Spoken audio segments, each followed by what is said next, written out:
just gonna.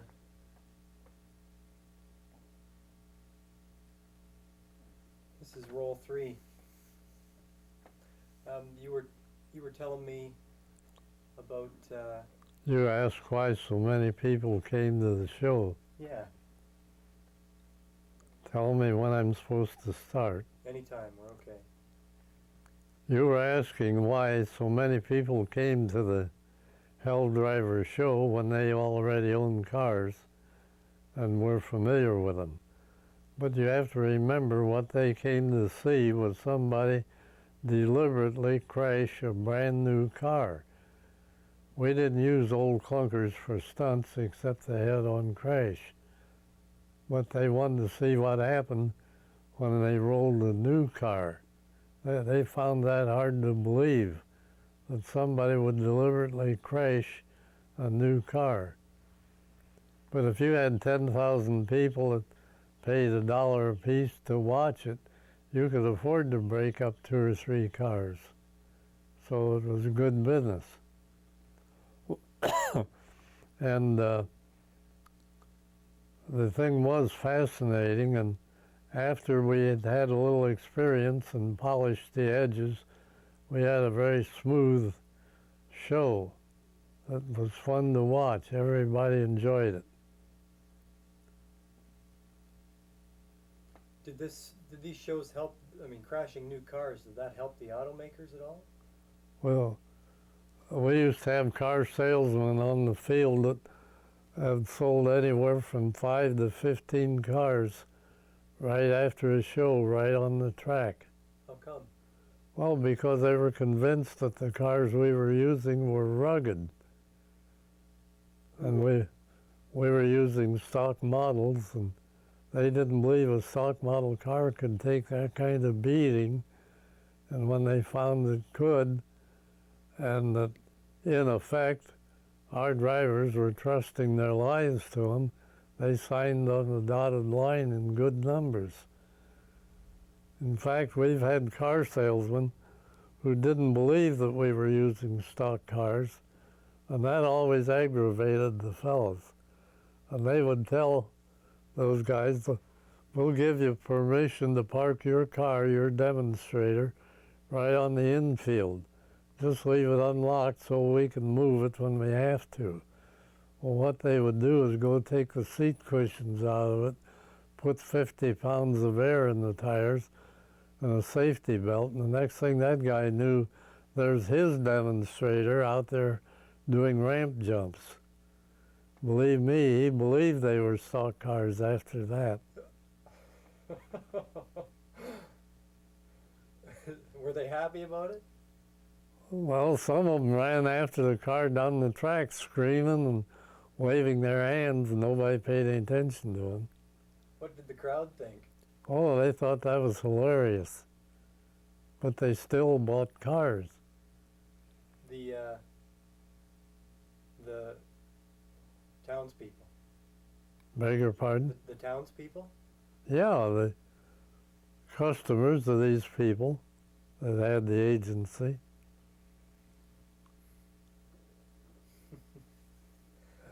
I guess you've seen that happen, eh, guys? Oh, yeah, lots of times. You could almost call a shot. You could see the situation developing, where this loudmouth salesman would be saying, you can't tell me they're stock cars, and so on. And you could see the fellows getting a little resentful. The next thing you knew, there goes his car.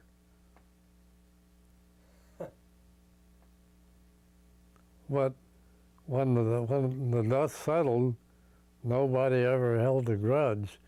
The guy was so darn tickled to get his car back in one place. So we'd tell him, you're lucky we didn't roll it. Would this be for ramp to ramps? Yeah, sometimes. Well, we didn't do ramp to ramp ordinarily. We did ramp to ground. Anybody could drive up a ramp and land on another ramp if it's properly set up. But ramp to ground is a harder impact for the car and a more severe test for the driver. Besides, you can set it up and tear it down quicker, and you don't have dead time in the show.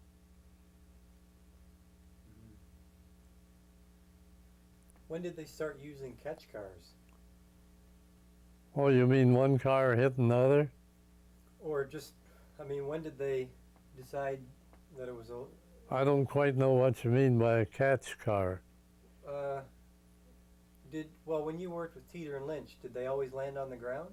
Yeah, There was never any, never any ramp to ramp when I was with them. and no junkers. Yeah, there were junkers. We used junkers in the head-on crash, and they used to do a crash they called the T-bone, where they parked one old clunker on the track, went up the ramp with another jumper and landed on it.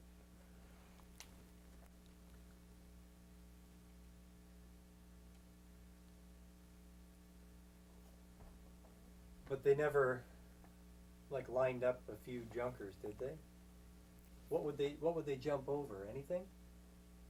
Space is the thing that impresses people more than jumping over something.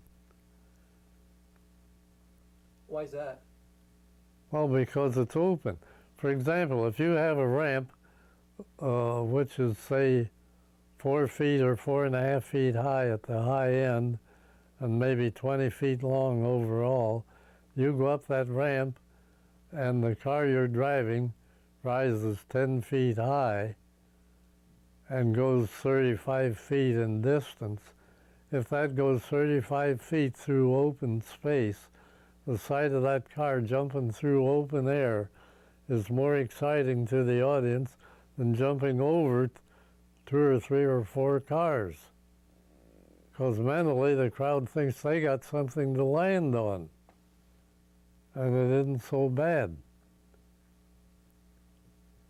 You see, if you let the drivers design the stunts, they don't know anything about show business. That happened a lot to Lucky Lot and his brother. They would think up these wild things, and it looked great to them, but it didn't mean as much to the audience as it did them. The audience actually got a bigger boot out of seeing a car jump through open air than they did over something. And it took less time to set up, and you can keep the show on schedule. You could be more businesslike with it. And as far as the difference in the crowd reaction, were you able to see that? Oh, sure. The guy on the mic watches that.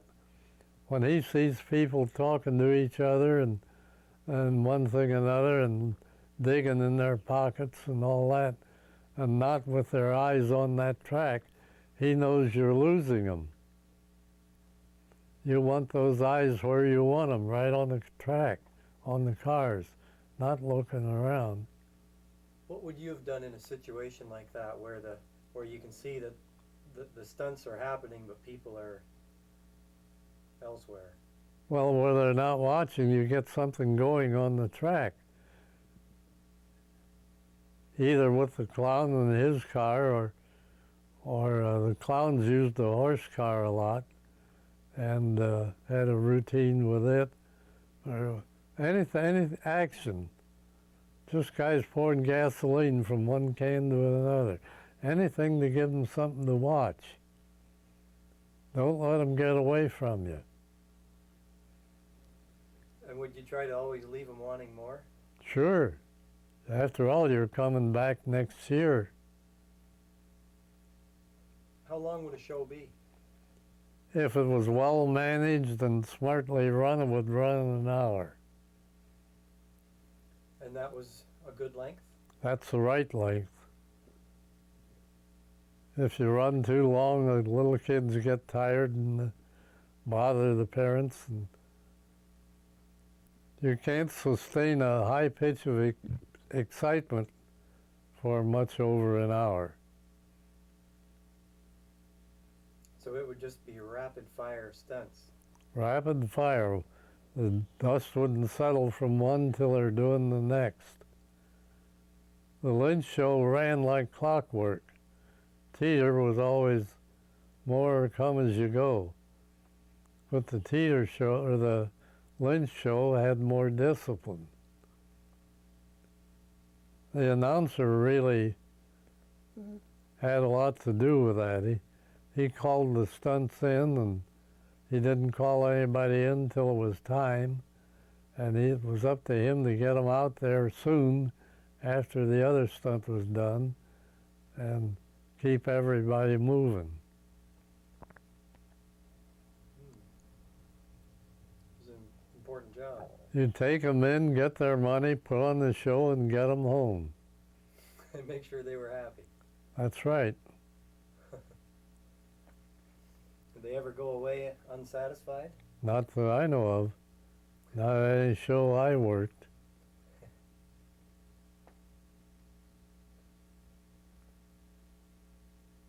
Was Lynch a pretty fearless guy? Well, none of them were ribbon clerks. What's a ribbon clerk? Guy that sells ribbon in a department store. So, how would you?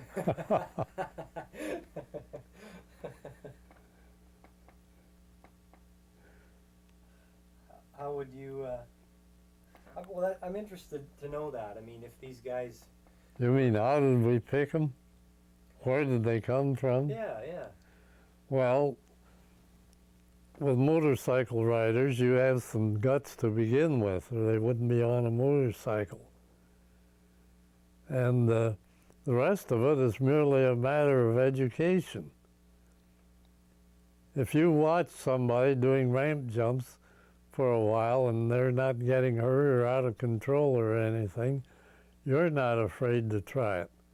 If there's somebody that knows how much air you need in the tires and how to do this and do that, why you feel safer about it, you go do it.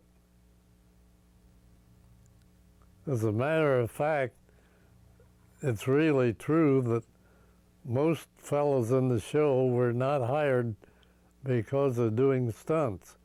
They were hired because they were mechanics or car painters or had some skill other than driving, because just driving a car wasn't enough. The driving was mostly incidental, except for 3 or 4 top drivers in a 20-man crew, say. Which would be people like who? Oh, like the Lott brothers or any of Lynch's crew, like Jimmy's brother Ross and Bob May and Whitey Reese and Buddy Madsen and Jimmy Kelly. There are some things you had to be careful about doing, like Jimmy Kelly looked like an ad for Charles Atlas or somebody, a guy with a great big chest and everything, and he'd lay down on the racetrack, hold a plank up against his chest, and they'd drive a 2-ton pickup truck over him. Did he have a nickname? That guy, I think I read about him. Just Jimmy Kelly. Oh. We had a guy in every show to do that. Oh. You could teach a guy to do that in half an hour. But what was the secret? Mostly holding your breath. In or out? In. But the funny part was the guy driving the truck had to wear a helmet, because when he came off of Kelly's chest, he was up so high, the truck bounced, the empty truck bounced so it put his head in the ceiling. It looked funnier than hell. Him coming out and putting on a helmet to drive the truck, and the guy laying on the ground without any helmet. Or any shirt? Without any shirt. Just a pair of swim trunks. How come, I mean, you'd think that would break their ribs. Well, it would if you didn't do it right. Mechanic tried it one night with a 4-door sedan, got a couple cracked ribs. He thought he knew how, but he didn't.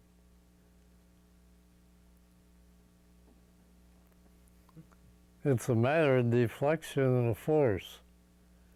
I can teach a kid how to hold his breath, 5-year-old kid, and lean toward you a little bit, and you stick your hands under his arm